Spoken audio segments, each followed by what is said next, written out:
২০১৪ সালে একতরফা নির্বাচনের পর ৬ মাসের মধ্যে আরেকটি নির্বাচন হওয়ার কথা ছিল। তবে শেখ হাসিনার পক্ষ সে প্রতিশ্রুতি রক্ষা করেনি। সাবেক সেনাপ্রধান অবসরপ্রাপ্ত জেনারেল ইকবাল করিম ভূঁইয়া এক ফেসবুক পোস্টে এ তথ্য জানিয়েছেন।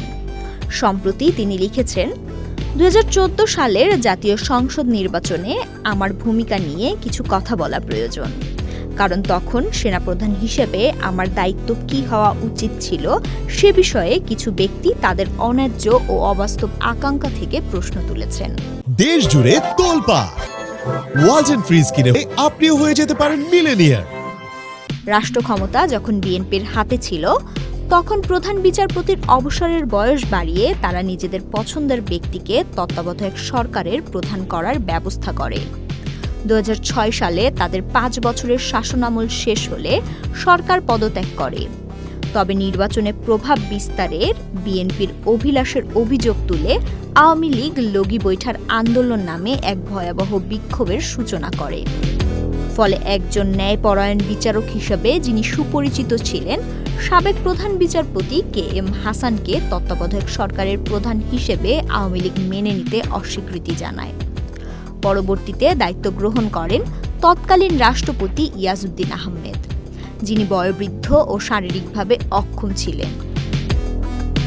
আওয়ামী লীগ সহ তাদের অনুসারী দলগুলো ও জাতীয় পার্টি এই নিয়োগ মেনে নিলেও সুশাসন প্রতিষ্ঠায় ব্যর্থ এবং রাজনৈতিক অস্থিরতা সামাল দিতে প্রেসিডেন্ট ইয়াজউদ্দিন সম্পূর্ণরূপে ব্যর্থ হন। তিনি তৎকালীন সেনাপ্রধান মঈনুদ্দিন আহমেদের চাপে ২০০৭ সালের ১১ জানুয়ারি জরুরি অবস্থা ঘোষণা করতে বাধ্য হন এবং ২২ জানুয়ারি অনুষ্ঠিতব্য নবম জাতীয় সংসদ নির্বাচন স্থগিত করেন। এরপর প্রায় ২ বছর বিলম্বিত হয়ে ২০০৮ সালের ২৯ ডিসেম্বর নির্বাচন অনুষ্ঠিত হয়। সংবিধানে নির্ধারিত ৩ মাসের মেয়াদ লঙ্ঘন করে সেনা সমর্থিত ইয়াজউদ্দিনের তত্ত্বাবধায়ক সরকার ২ বছর রাষ্ট্র ক্ষমতা পরিচালনা শেষে ২০০৯ সালের ১০ জানুয়ারি আওয়ামী লীগের কাছে ক্ষমতা হস্তান্তর করে। সেই নির্বাচনের ফলাফলকে বিজয়ী দল সুষ্ঠু ও নিরপেক্ষ বলে বর্ণনা করলেও বিএনপি এটিকে কারসাজিপূর্ণ বলে প্রত্যাখ্যান করে। দেশবাসী দেখল, বিএনপি তত্ত্বাবধায়ক সরকারের প্রধানের নিয়োগকে প্রভাবিত করতে বিশেষ কৌশল নিয়েছিল। আর পরবর্তীতে ক্ষমতার মসনদে বসে আওয়ামী লীগ পুরো তত্ত্বাবধায়ক সরকার ব্যবস্থাই বাতিল করে দেয়। এমন দুর্ভাগ্যজনক পরিস্থিতিতে দলীয় সরকারের অধীনে ২০১৪ সালে অনুষ্ঠিত ১০ম জাতীয় সংসদ নির্বাচন বিএনপি বর্জন করে, যা আওয়ামী লীগকে বিনা প্রতিদ্বন্দ্বিতায় ক্ষমতায় থাকার সুযোগ করে দেয়। ওই নির্বাচনকে কেন্দ্র করে দুটো গুরুত্বপূর্ণ ঘটনা ঘটে। প্রথমটি প্রকাশ্য, ১৫৪টি আসন আওয়ামী লীগ বিনা প্রতিদ্বন্দ্বিতায় নিয়ে নেয়। দ্বিতীয়টি গোপন, কিছু পশ্চিমা দূতাবাসের চাপে নির্বাচনের ৬ মাসের মধ্যে একটি অবাধ, সুষ্ঠু ও নিরপেক্ষ নির্বাচন অনুষ্ঠানের বিষয়ে আওয়ামী লীগ, বিএনপি ও জামায়াতের মধ্যে সমঝোতা হয়। তবে ক্ষমতাসীন শেখ হাসিনার পক্ষ পরবর্তীতে ওই প্রতিশ্রুতি রক্ষা করেনি। তখন নির্বাচন পরিচালনা বা প্রতিরোধ সামলাতে সেনাবাহিনীকে ব্যবহার করা হয়নি। এরপরও সেই নির্বাচনে আওয়ামী লীগকে সহায়তা করার অভিযোগ এনে বিএনপি সেনাপ্রধানকে দায়ী করে। যদিও কিভাবে সেনাবাহিনী সহায়তা করেছিল তার সুস্পষ্ট কোনো প্রমাণ বিএনপি কখনো দিতে পারেনি।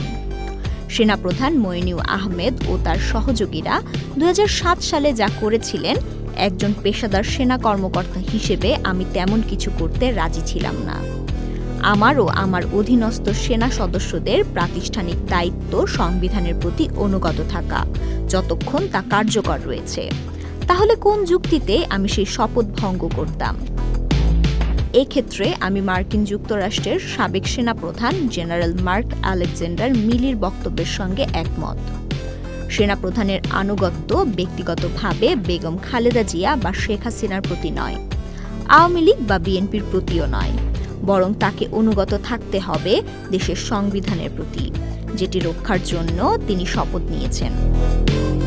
যারা সংবিধানকে একটি কাগজের স্তূপ সমতুল্য মনে করেন এবং যখন তখন সংখ্যাধিক্য বা অস্ত্রের জোরে তা ছুঁড়ে ফেলতে বা পরিবর্তন করতে চান, আমি অন্তত তাদের দলে ছিলাম না।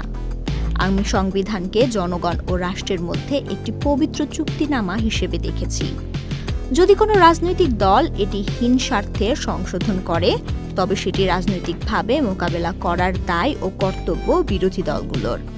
রাজনৈতিক সমস্যার সমাধানের দায়িত্ব সেনাবাহিনীর নয়। সন্তুষ্ট চিত্তে সেনাপ্রধানের মেয়াদ আমি সম্পূর্ণ করতে পেরেছিলাম, এজন্য যে ক্ষমতা দখলের লোভ আমাকে দায়িত্ববোধের প্রতি মনোযোগ বিঘ্ন সৃষ্টি করতে পারেনি।